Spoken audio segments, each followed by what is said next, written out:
let's talk about 3.2, the mean value theorem. Mean value theorem, also known as just MVT. All these value theorems, right? The intermediate value theorem, the extreme value theorem, this is the mean value theorem. These are the three main sort of theorems in calculus, and they all have the same kind of pattern, right? We have all these value theorems. Value theorems. Yes, these are new notes, new topic today. We didn't go over this yet, so this is our new thing. Mean value theorem. Theorem.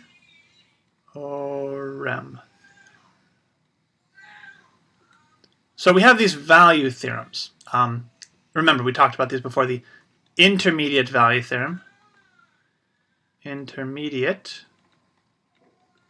value theorem. And it says if f of x is continuous, right? Again, a condition must be met. If it's continuous, then all points between a low and a high, right? Some low and some high exist, right? This is like some function here. We have some a value and some b value, and all the points between f of a. Remember we did this? We had f of a and f of b exist. All the values between f of a and f of b exist. Again, sort of like duh, but we have this guarantee. And the only reason this is guaranteed is because the graph is continuous, right? There's no breaks, there's no jumps, there's no holes on this range. Continuous on this interval a to b. That's our intermediate value theorem. We had our extreme value theorem. Extreme value theorem. Extreme value theorem. And that said if f of x is continuous on a to b, I should say here too, on a to b, some interval, there is a max and min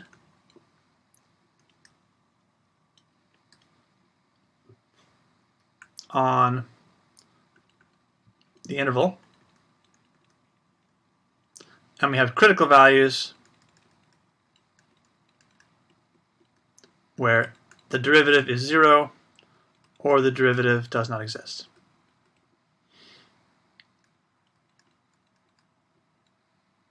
So there's a max and a min on the interval at the critical values where the derivative is 0 or does not exist. That was the extreme value theorem. The extremes, we have these two extremes. 0 derivative or does not exist derivative. Again, a visual of that. We have some function, right? We have some places where the derivative f prime is 0, or we have some places like, maybe I'll do a different graph here. Hold on, let me just do it this way. Where we have, right here, where the derivative does not exist. Here, where f prime does not exist. And the reason why this derivative does not exist, by the way, is because there's a sharp curve, right? The only reason a derivative would not exist is if it's dividing by 0, or if it has this like sharp curve, right? This sharp corner. This is a sharp corner. Sharp corner. And those are places where the derivatives don't exist. And these sharp corners, or these places where the infinite discontinuities, or various things like that, right? All the same kind of discontinuities you know about. But for derivatives have this special type of sort of break, discontinuity, where they have this like a sharp corner where it's not like a smooth curve, where things like change suddenly, like an absolute value equation, right? That v point of an absolute value equation, that's a place where the derivative doesn't exist, or some kind of like point like this. These only happen when you have piecewise functions. It's the only way to get this kind of equation. But other kinds of things where there's a jump, or there's an infinite discontinuity, those kind of things also cause the derivative not to exist as well. So derivatives don't exist in the same kind of places as continuity breaks happen, the same kind of things, except we have this also additional like corner point. These corner points, there's no derivative on these corners. Just a little additional feature, additional check. So the mean value theorem, the extreme value theorem, the intermediate value theorem, the extreme value theorem, these two value theorems we've got so far. And again, both of these have the same rule. If f is continuous. If f is continuous, the only way these work is if it is continuous, there's no holes or breaks on the interval. And so always that's our first check. Always that's our first check.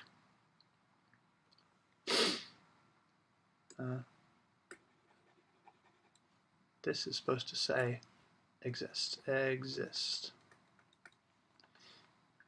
So intermediate value theorem, extreme value theorem. Adrian, welcome. Glad you could join us. Let's talk about our topic today. So these two we know about. We know about the other value theorems. The topic today we're learning about is the mean value theorem. Mean value theorem, MVT. And the mean value theorem, again, has a condition just like the intermediate and the extreme value theorem. If f is continuous on some interval a to b, and, so here's an additional requirement, f is, we're going to call it differentiable.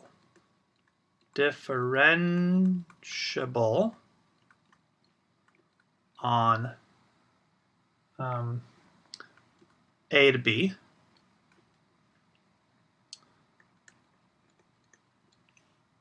then, so again, two conditions here.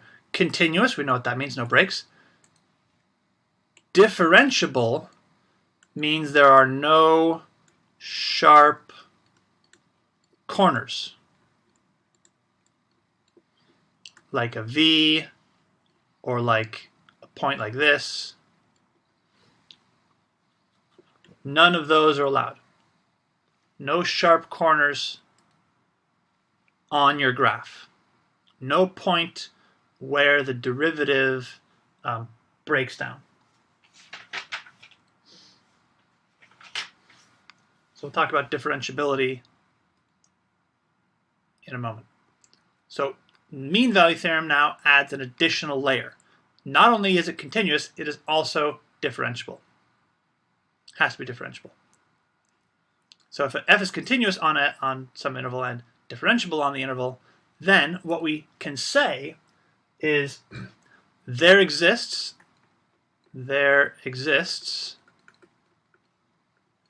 a point,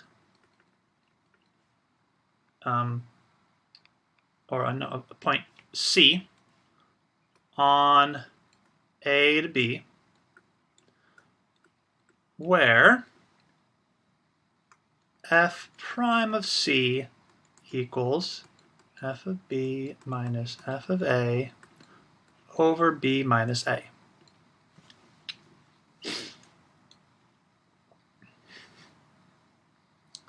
This is the mean value theorem. I'll tell you what this means in a second. First of all, well, write it down. There exists a point C on A to B where f prime of c is equal to this thing over here.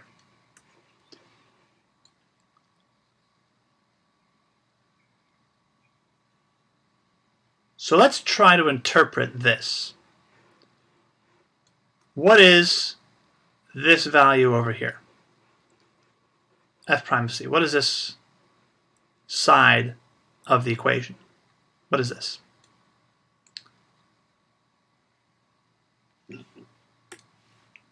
F prime of c, what is this meaning here?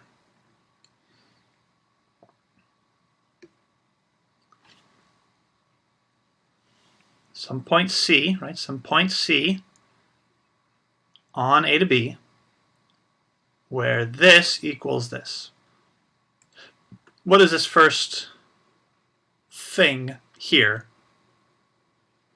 mean? What is this what is this sort of like thing talking about? What is f prime of c meaning? I mean, it's the derivative at that point C, right? So what is the derivative at C? What are some interpretations we could have of what the derivative at C means? What does a derivative mean? What does the derivative give us?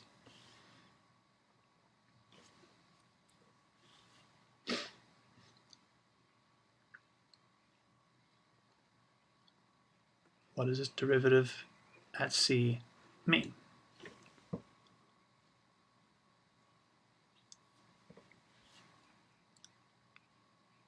What are some of the, like meanings of a derivative?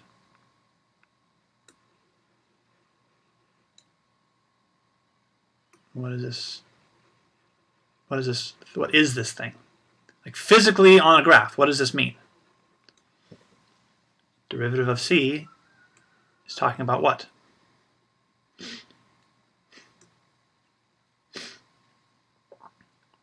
What's a derivative, everyone? When I say derivative, you say something.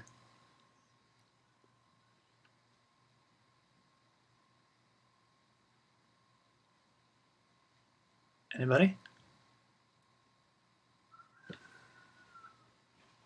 When I say derivative, you say there was something I wanted. What does a derivative tell us? Close party, so. When I say derivative, you say not what. There's something.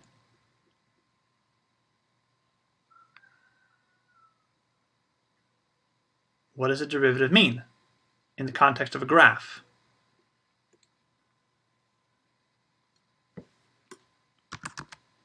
Yes, very good. Stephanie's price of S, very good. Slope, yes, thank you. Thank you. A derivative is a slope, everybody. Whew, gosh, I hope you remember that. Derivative is a slope. So this thing is talking about the slope of f at x equals c. That's the slope of the graph f at the point C. The tangent slope, I should say the tangent slope. Maybe I should say tangent slope. Tangent slope, right? The slope of the graph, slope of the tangent line at the point C. That's what this f prime of C, that's what the value, that number, it's a number, right? Some number. That number is the slope of the graph, or we could say the rate of change, the instantaneous rate of change. All those values mean the same thing. So f prime of C is the tangent slope, right? It's the derivative at C, and a derivative means a slope. A derivative tells us a slope, a rate of change, a rate of increase or decrease. What is this side mean? How do we interpret this? We've seen this before, everybody. We've seen this before. What is, anybody recognize this? What is this? What is this calculating here? What is this calculation? F of B minus F of A. So A and B are the endpoints. Moving for B minus A. What is this calculating here? Anybody have any guesses interpreting that? F of B minus F of A over B minus A? You've seen it before. We've seen it lots of times. Any idea what this is calculating?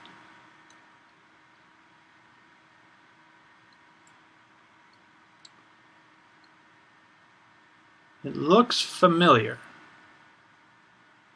right? Looks familiar. It's related maybe to a derivative somehow or something. It's some thing about a graph. This F graph, right? We have B and A, we have B minus A.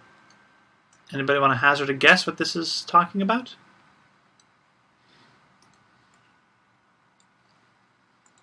Let's take a look. Let's draw a graph here. Here's A, here's B. So I'm going to have A be down here, and B is going to be up here, a little bit lower. B is going to be here.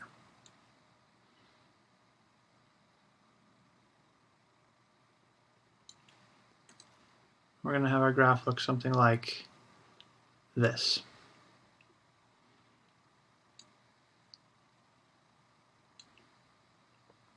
So what is f of B? Here's f of A. F of A, right? And here's f of B. So what is f of B minus f of A, right? F of B minus f of A divided by B minus A. This distance between B and A, f of B and f of A, this divided by this. This divided by this. What is that? What is that calculating, everybody? This divided by this. This divided by this. Thank you, party. So yes, it is talking about slope. Again, what kind of slope, though? This is not a instantaneous slope. This f of B minus f of A, this is rise over run. This is the slope of the call it a secant line, I guess, but the I guess you can call it a secant line. Slope of the function from A to B. The slope, the average slope, I guess you could call it, the slope of the function from A to B. We call this the average slope, right? Average slope. Or we also can call this the secant slope. It's the slope from A to B.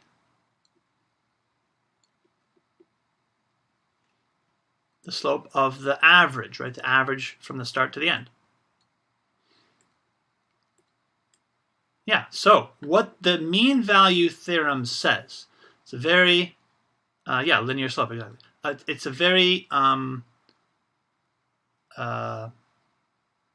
guess, it's sort of obvious, but let's break it down. It says that somewhere, as long as we have a curve that is continuous and differentiable, smooth and even for the entire distance between A to B, as long as we have a continuous graph, what it says is that somewhere between A to B, that somewhere is C, somewhere between A to B, there is going to be a place where the instantaneous slope will be equal to the average slope. Somewhere along the graph, I am going to find a spot, looks like maybe right about here, where the instantaneous, oopsies, try this graph a little better, instantaneous slope, f prime of C, where here is C, is equal to the average slope, fb minus f of A over B minus A. Somewhere on the graph, there is a place where the instantaneous slope equals the average slope. That's the mean value theorem. That's what it says. Guarantees. It guarantees a place where this is true in every continuous differentiable function. In every continuous differentiable function. Guarantees a place where the instantaneous slope equals the average slope. So if we want to write this like a little simpler, right? What it says is if f of x is continuous and differentiable,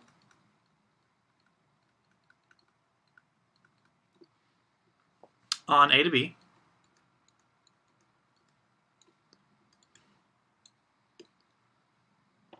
there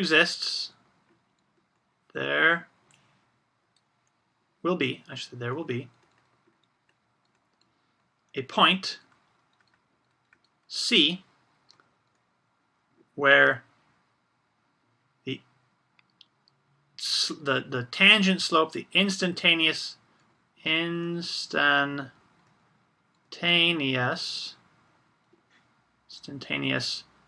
rate of change equals the average rate of change.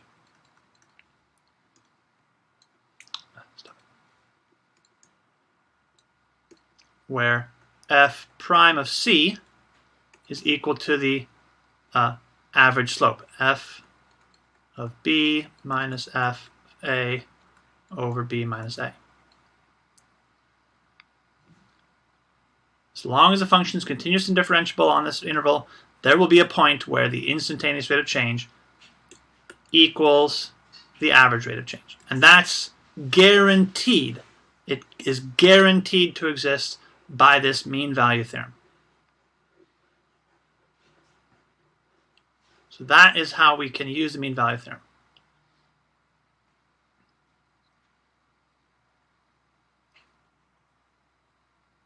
So to do this, we're going to have some function on some interval.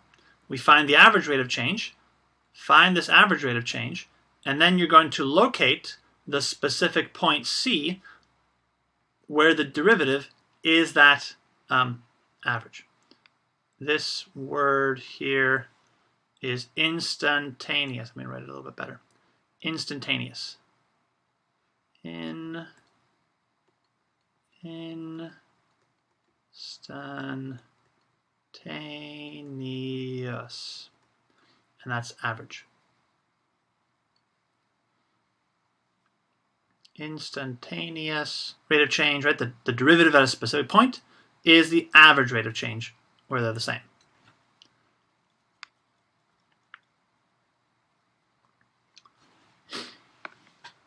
So let's look at a very specific situation here. This is the mean value theorem, but there was a theorem kind of before this one that that someone came up with, Henry Rolls. He was a mathematician back in the 1700s, and he kind of came up with this idea, a sort of more specific version of this idea, before well, Lagrange really was the one who did this. But anyway, this idea came up before in something called Rolls' theorem. Rolls' theorem is just a specific version of this. R-O-L-L-E,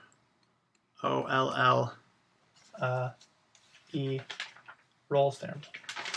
Rolls' theorem. It's basically a specific version of the mean value theorem. Rolls' theorem. And it says if f of x is continuous and differentiable,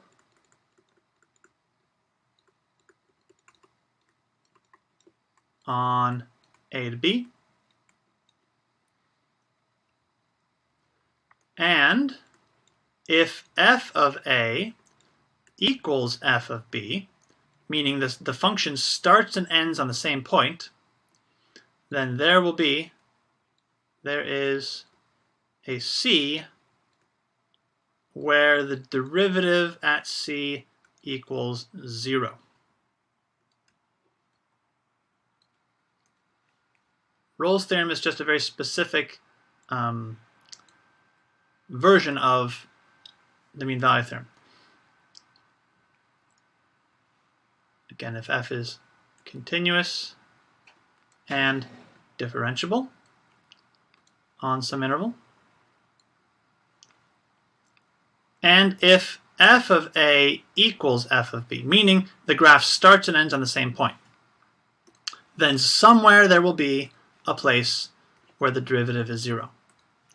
So let's think about this. If I have, here's a, and here is b. If I have a function whose starting and ending point is on the x-axis, if I try to connect these 2 points with a smooth curve without any like breaks or discontinuities, try to connect these 2 points by drawing any graph. Everybody draw your own graph between a to b. What kind of graph are you going to draw between a to b? Any graph you want. Connect points a to b in some way. In some way. Scroll back up, yeah. You need this. What do you need? Here? Let's go here. Connect points a to b using some graph. Connect points a to b using draw some graph between these 2 points. Does your graph go up and then down? Or does it go like a, what kind of graph? There? There. Okay. Some point between a to b.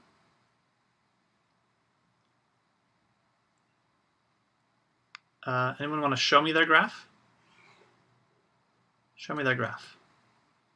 Maybe hold up your notes to the camera, maybe. Who wants to show me? Show me a graph. What graph did you draw between a to b?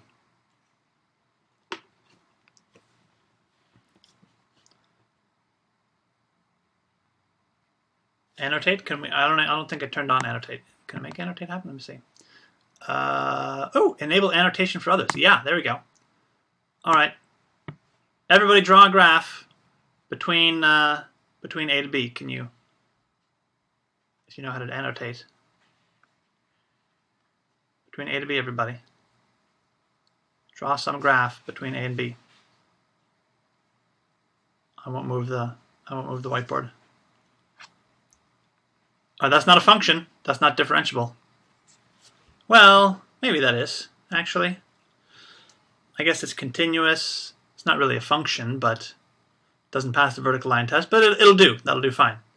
All right, that was yellow. Anyone else? Give me a graph between a to b. Don't erase it. No, I want to see a bunch of them. I want to see a bunch of them. Keep them saved. Draw some graphs between a to b, everyone.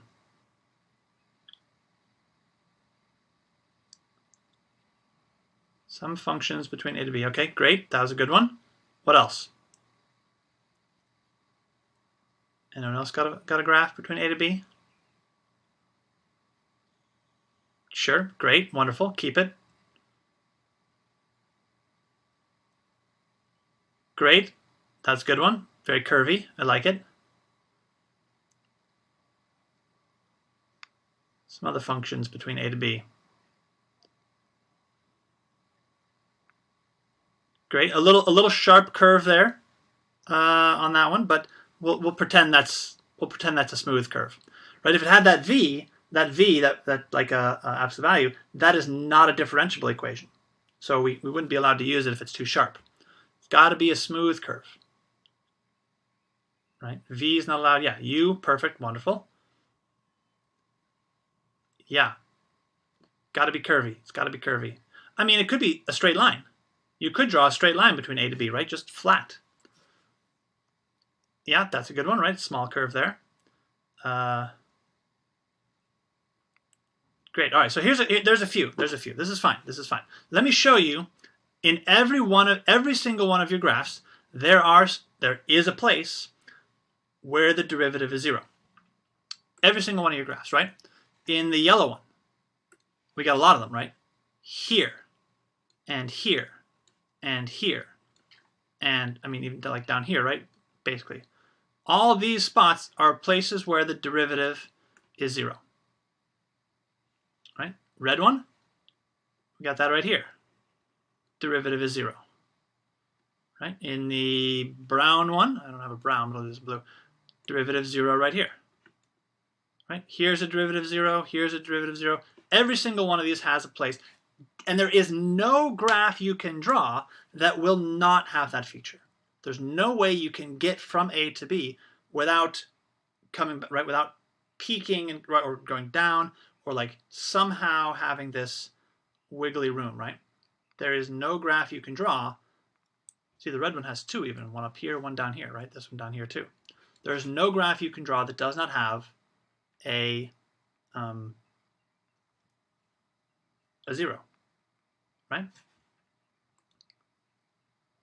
All right.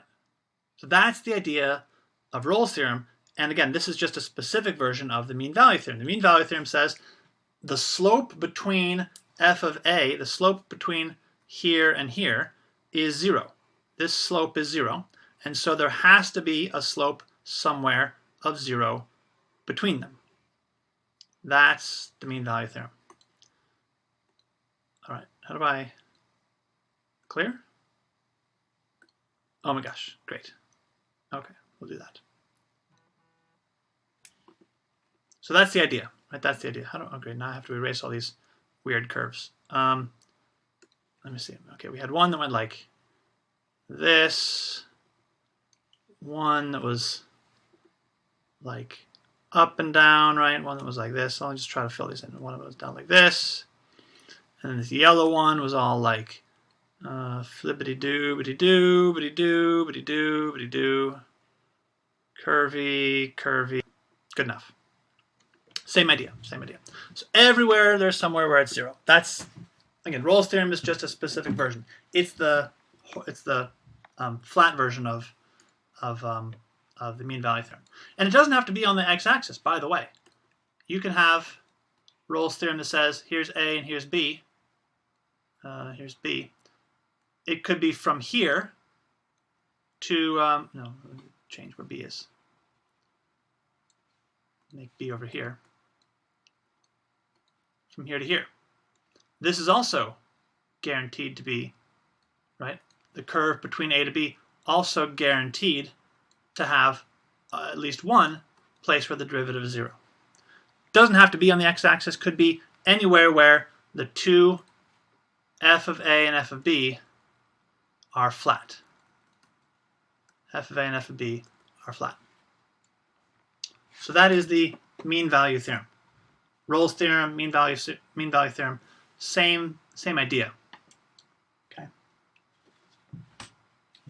So how do we use this idea? How do we use this idea? Let me give you an example here. So what's a good equation? I like, what function do I like? That's a good one. 1 and, let's see. Yeah, let's do this equation. So let's use an example here. How do we use the mean value theorem? How do we use Rolle's theorem? So I would like you to find the value of C. Find the value. Yeah. Find the value of C.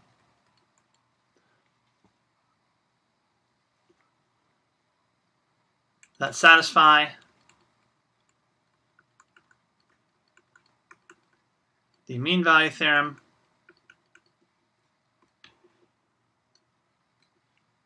on 1, 3 of f of x equals, what's the function I wanted here? X squared minus 3x plus 2.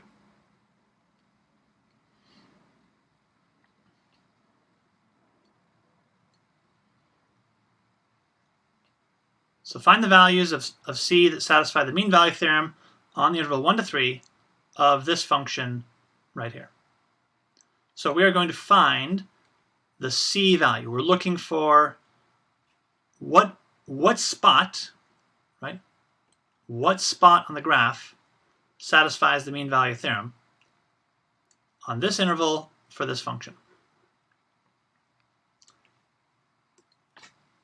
Find the values of C that satisfy the mean value theorem on 1 to 3 of this function here.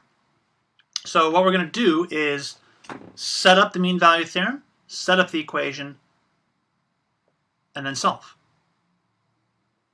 Okay.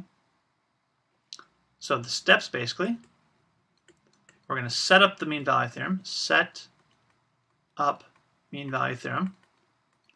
We're going to plug in what we know, plug in the known values, and solve for the unknowns. I'm going to set up our equation. So the mean value theorem, first of all, let's check to make sure we are continuous and differentiable. Is there anything weird going on with this function? I guess I should say step 0. Check the function. Check the function.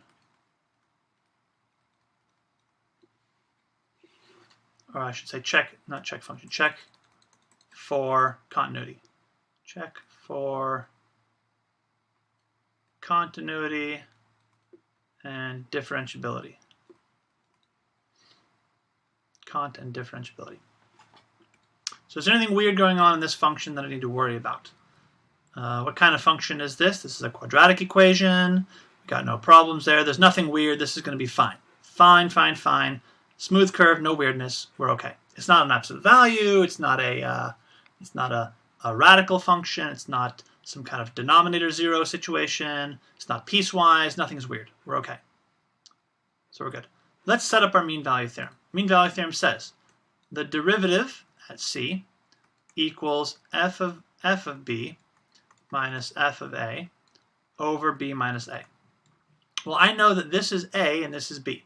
So I'm going to plug these into my function, right? I'm going to find f of b. I'm going to find out where's the high point on the end, or whatever, where's the end point for b, where's the starting point for a. Find the slope, basically, the average slope of this equation. I'm going to plug in the b in this, plug in the a of this, b minus a, do that, find the slope, find the slope. So this is going to be, let's see, plug in the 3. So this is f of 3. 3 squared is 9 minus 3 times 3. 3 is 9. 9 minus 9 is 0 plus 2. That's going to be, so this is f of 3. Okay, let me write this out. Minus f of 1 over 3 minus 1. I want to write it out specifically. F of 3 is 3 squared minus 3 times 3 plus 2, which is 2. F of 1 is 1 squared minus 3 times 1 plus 2. That's 1 minus 3 is negative 2 plus 2 is 0. Okay, so 2 minus 0 over 3 minus 1 is 2 over 2, which is 1. Great. Can we follow along with that? Mister, too fast. Too fast! Okay, sorry. Slow down. I just get so excited.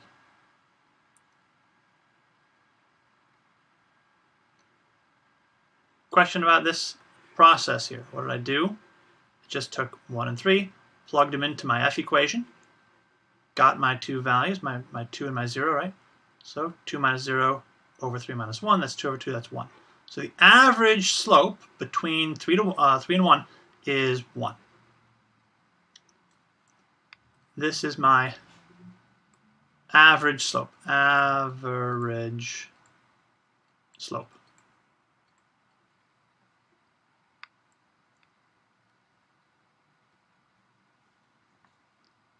Okay. So I know that I want I want my derivative slope. I want the derivative slope to be equal to 1.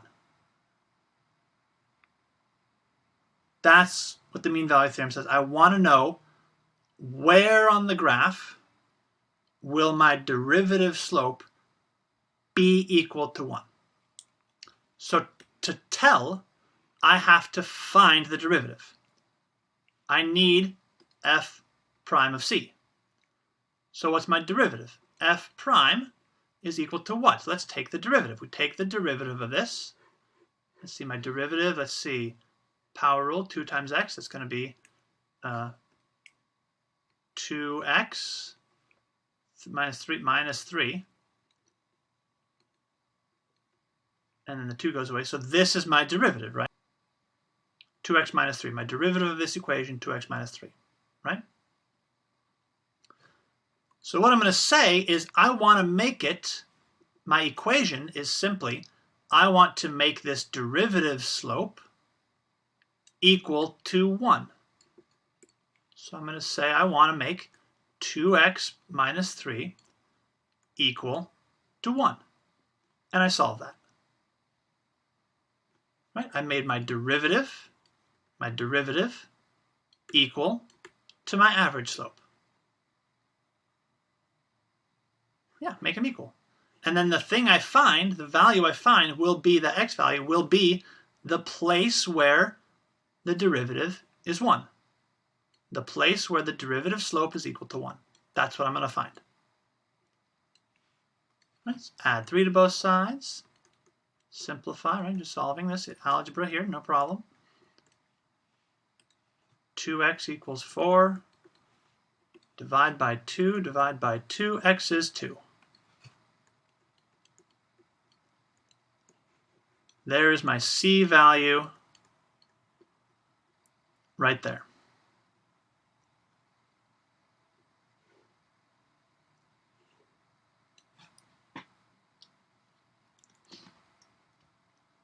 Is that okay, everybody?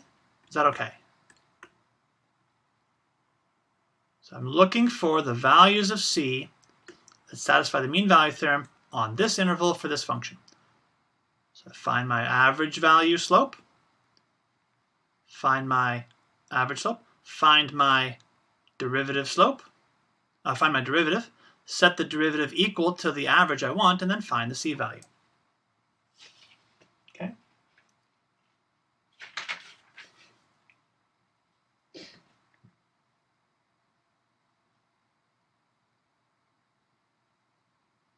Question about that? Concerns, worries, problems?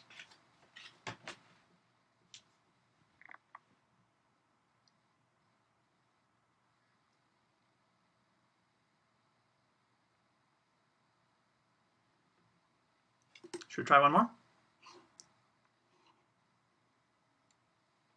Let's try another.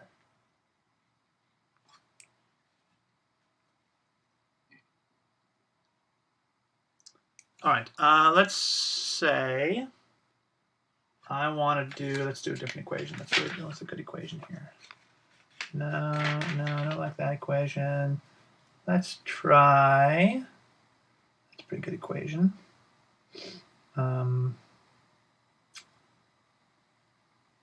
Let's try this equation here. This is pretty good.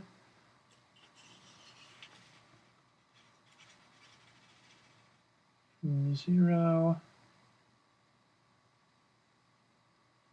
Let's see. Sorry, hold on one second.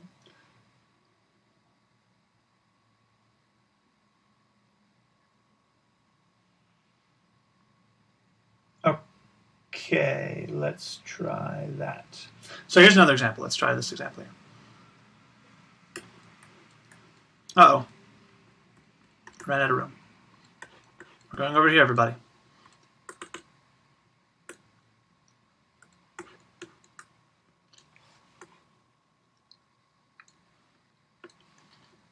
So another example.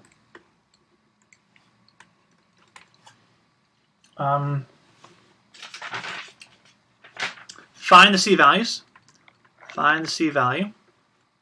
Goodness gracious. Find the c-value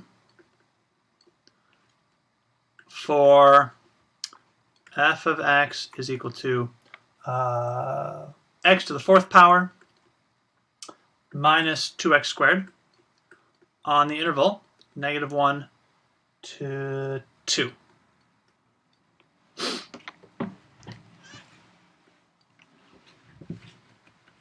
Find any of the values on this interval. Find the c-values on the interval from -1 to 2 for this equation here.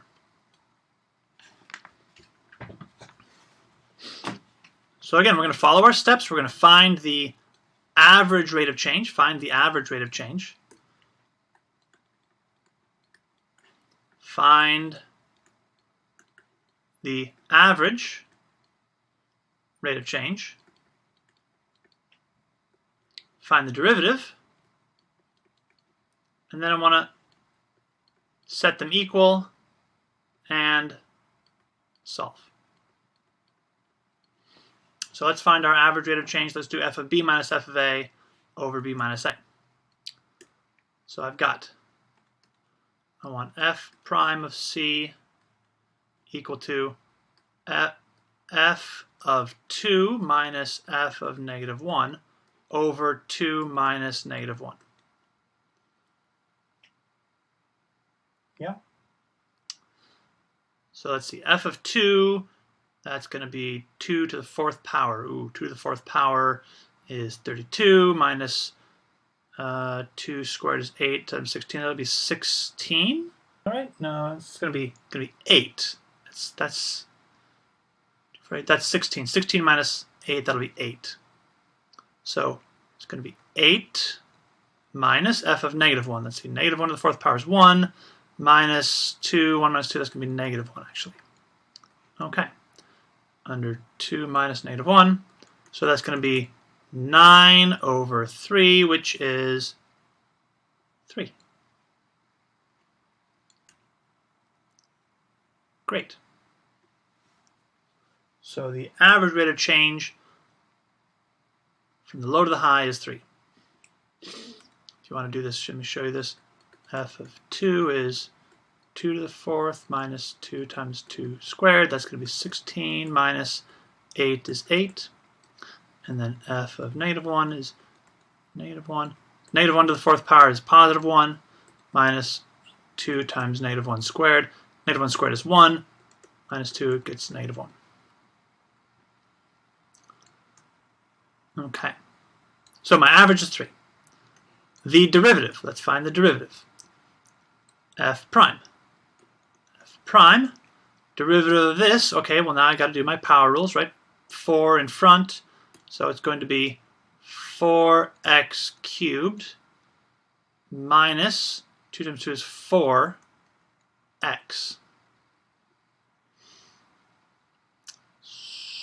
So I want to find places where these two are equal to each other. This equals this. 4x cubed minus 4x equals 3. Boy.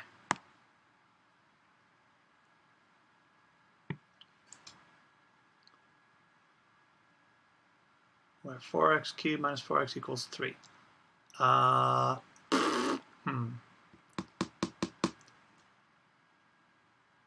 Should have chose different numbers, everyone. I should have chose different numbers. So what happens when you try to make up an equation? Doesn't always exactly work. Drat.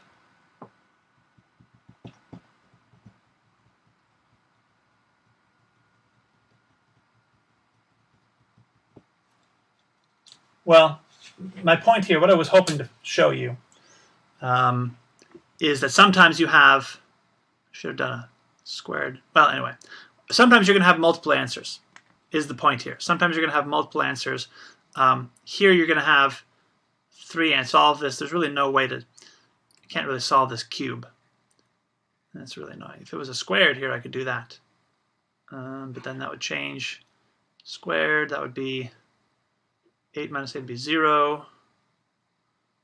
And that'd be negative 1 would be negative 3. Can I make this squared? Maybe I can make it squared. Let's make this power of 3 instead. Sorry, everybody. Oh, Mister, what are you doing? This would be 3x squared. 3x squared.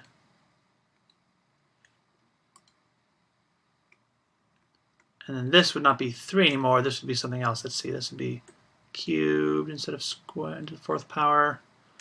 Bear with me, everyone. Sorry, this is going to be 8 minus 8. That'd be 0 here. So I would have a 0 here. And then, let's see, there'd be negative 1. That'd be negative 3. Negative 3. So actually, this is okay. We'd have 3 over 3, which would be 1. 3 over 3, which is 1. That's pretty good. I like that. Fine. Make this a 1. Okay, this we can do. This we can do.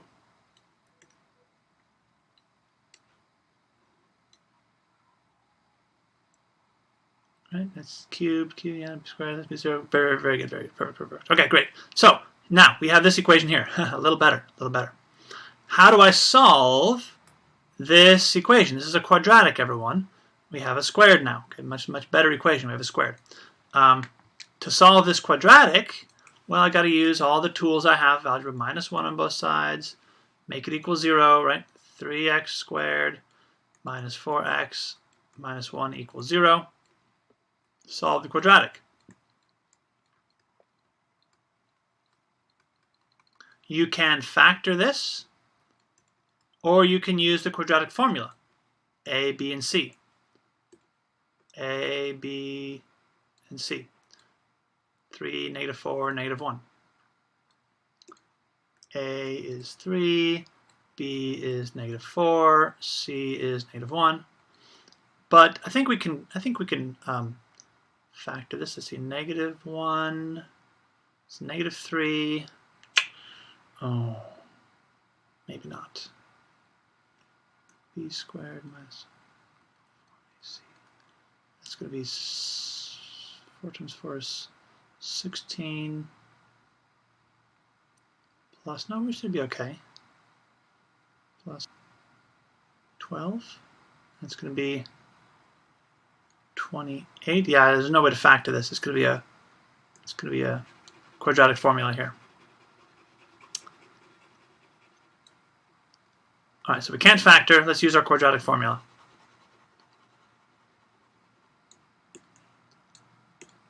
That's what happens when you make up equations, everyone. So let's use our quadratic here. We have a, b, and c. X equals negative b, which is negative 4, plus minus square root, negative 4 squared b squared minus 4 times 3 times negative 1, all over 2 times 3. We're going to get 4 plus or minus square root of 16 plus 12 over 6, which is going to be 4 plus or minus square root of 28 over 6. Let's see, 28. Can I factor that? So it's going to be like 7 and 4. So 2 root 7. 4 plus or minus 2 root 7 over 6. I can reduce this by 2 everywhere. So I'm going to get x is equal to two things. 2 plus or minus radical 7 over 3. Ugly answers. Sorry, everybody. We will I'll try to do better next time. But we do have to stop now. This is our end. I do want to give you some questions to try. These are questions you're going to do a little bit easier than this. But again, I will say also we will have a after-school session on Friday to go over this assignment to practice some of these questions. The homework I want is page 178. I want you to try 179. I want you to try numbers 39 to 47 odd. There's like five questions in there. 1, 2, 3, 4, 5 questions in there.